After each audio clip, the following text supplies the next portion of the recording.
Hey guys, Troll 9002 here. I'm back with the rest of the story. Are you still hanging in there from the cliffhanger? I'm sorry about that. I had to let your imagination work for a minute. This segment of the story was totally sober. I didn't have any of the Tylenol craziness, nothing.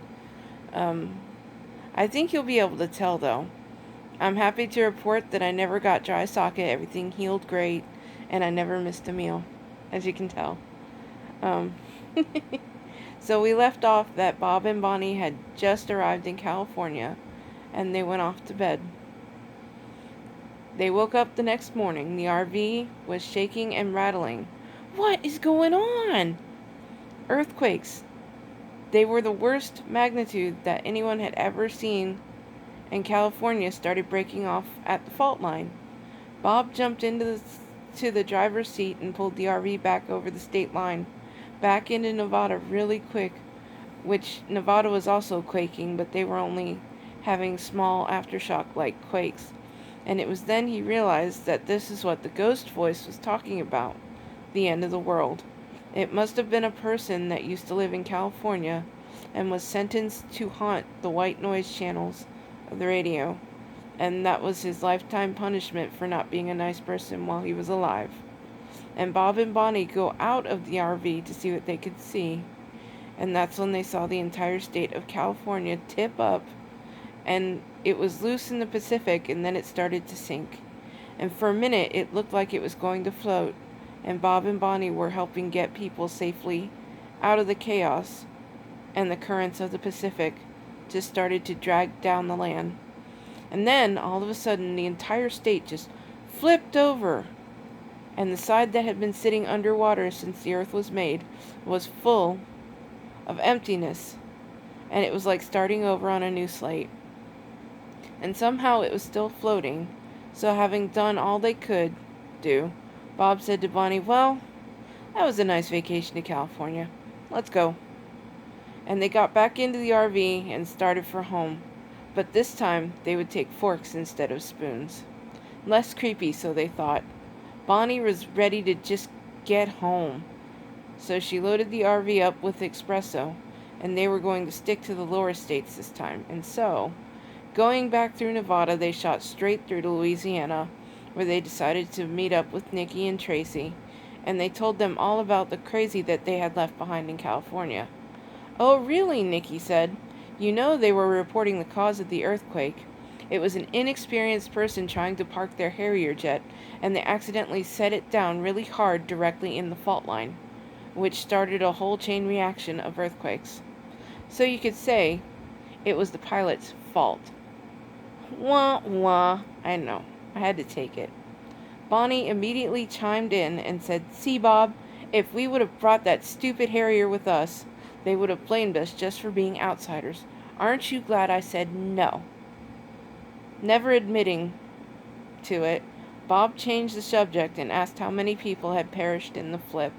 And that's when Tracy told them the news that had also reported that those who had flipped over with the land were saved by the buildings in Silicon Valley. You see, the buildings were tall enough where it flipped over and they impaled into the seabed, and they held up the land from sinking onto the people.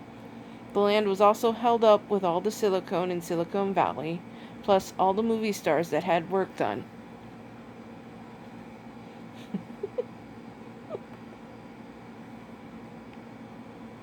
And then, politicians that lived out there that flipped over with the land kept the air flowing, but it was hot air, and it was from the hot air that they spouted daily. You could say they started an underground party. And so, after staying the night there with Nikki and Tracy, Nikki gives them a thermos of coffee for the gas tank, and away they go from Louisiana to Florida just to see me. But it's only a quick stop because I can see they really need a break from their vacation. I mean, I live in a pop-up camper for 6 months, so I totally get that. And they've only been in the RV for 1 month, but I get it. They want to go home. I get it. And so, the visit with me, I send them on their way with the care packages, and Bonnie puts the coffee in the gas tank, and they shoot through the Carolinas where they stop for some tea, but they don't actually stop because Charlie has the booby copter hover at the right speed to keep up with the RV. While Rhonda and Karen and Bonnie have coffee, and Bob and Dave have tea. Charlie only had water, but he survived. No cookies or crumpets to be had for the pilot, but it's okay to give them a reason to come back through, and so Rhonda and Karen disembark back onto the copter and fly away, and it's finally quiet back to being a nice road trip. So, they stop for the night in Virginia. Bob can't drive anymore because he's tired, and Bonnie is too. So they crash into a small town next to a lake, and they turn on the news. All they could get was local news, but surely they would hear what was going on with California. And don't call me Shirley. And an incredible story comes on the local news. A local hero with special powers named Bruce and his friend Rick had saved a cat, a pet cat. Here's what happened. Bruce and his friend Rick were out for a ride when an evil buzzard swooped Bruce and made him fall over, and Brad, who was Rick's cat, was riding in the basket of the bike that got toppled over by the evil bird. See, birds are evil. Brad ran away because he was afraid of the buzzard, and after searching for a while, they gave up looking. They gave up and they went back to the camper, where they printed out lost cat signs that list Brad E. Cat as missing. Say that name 4 times fast. You'll get it. Kudos to those who got it. As missing. And they hang those posters everywhere. Rick was not going to leave without Brad, and neither was Bruce. So Brad had to be found. Brad, being a house cat, was never used to the wilderness, and so he was trying to use his natural instincts to find his cat daddy when he runs into a caterpillar who can tell him how to get home to his owner. But the caterpillar also warned him about an evil animal control guy named Stuart. And so walking through the town where Bruce and Rick were, Brad gets abducted by the animal control agent named Stuart. He was a very special agent, you could say. And he only caught Brad because he saw the not because he saw the posters or anything, but he needed Brad for numbers at the shelter, because the more numbers that were at the shelter, the more money he got from the government. And he never used that money to improve the shelter or feed the animals or anything, so into the pound Brad goes, and Stuart tore up all the lost cat posters in the town. And so Brad spends the night in the animal jail. But the good thing was the caterpillar had hung on to Brad E. Cats. And so he wiggled his way out of the cat fur and through the chain link fence cage door and into the lock and popped it open, and he went down the line and opened all the gates, and every single animal in the pound fled. It was an epic jailbreak, and Brad continued looking for his human. The next day, laying in a tree with no idea how he got there, Brad meows loudly, meow, and Rick and Bruce hear that meow and take off running towards the sound. Just before they got to Brad, Stuart appeared and was going to snatch up Brad and take him back to the shelter. Oh no! Knowing something had to be done, Bruce puts his superpowers to work, and he starts making cream pies to throw at Stuart. And the pies are ready to go, and Bruce lets them rip, and Stuart is taken back by the first pie in the face, but he's still going towards Brad the cat. Cat Daddy Rick tackles Stuart to protect Brad, and while Stuart is on the ground, Bruce keeps pelting him with pies in the face as Rick grabs Brad and takes him home to the camper. Unable to see due to pie, Stuart never knew what hit him, but Brad was home with his daddy Rick. Bruce was able to sleep, knowing they were back together again.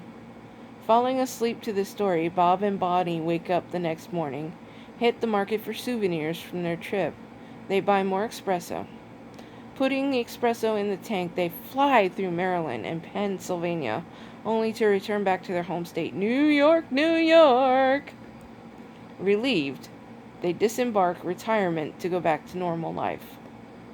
Get all settled in and flip on the TV to check on California one more time, which had started to grow nature on it. But not the stuff we are used to because of the good stuff that had been building up on the bottom side of the state in the water that no human ever touched. Vegetation started to take over, but not with things we are used to seeing. Plants that flowered with flowers that looked like starfish and grass white as a sand dollar. Vegetables like lettuce that grew pearls in the middle, and blue trees with roots that looked like fossils. Now, the government sees dollar signs in making the new California a tourist trap for naturalists and environmentalists and any other kind of ists.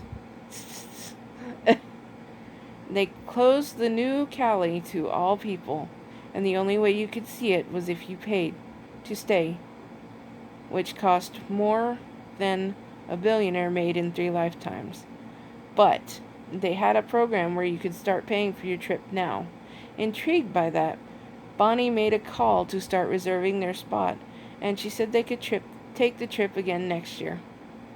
This is the point where Bonnie took the fork that was in the road and said, "Fork you, Bob, we're doing it again."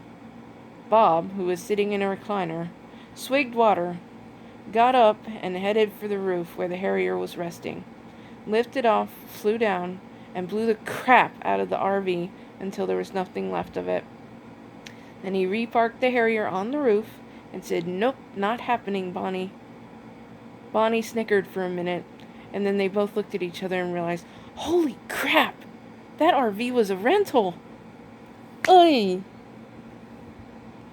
Surely it was theirs. They would have to come up with a better name than retirement. And don't call me Shirley. They knew where the rest of their retirement was going. It wasn't towards another trip, but the replacement of the RV they had rented. The insurance. They didn't get the insurance. This is what happens when you take the spoon in the road instead of the forks. Spoons have curves to catch you, and they also take you on more adventures because spoons often come with desserts. And what dessert is not an adventure? Forks just let things pass. So are you ready for your spoon in the road? I'm not, but I'll take dessert, please. Thank you for taking the time to listen to the story. I'd like to thank my friends for letting me not only write it but tell it. I hope it still keeps you laughing. Our cast and crew involves Misfits and Dreamers, Bob and Bonnie as the vacationers, Karen's story, Chloe's mom, Karen and Rhonda, Booby Copter, Kendra the baker that blew up the oven, British tea drinker that had tea with Bob, Charlie Gordon, the Booby Copter pilot, Bruce, Nikki, Hudat, Tracy, Rick, and Brad E. Cat. Again, say Brad E. Cat 4 times fast, and you'll get it. And me, Troll 9002. All the links to their YouTube pages will be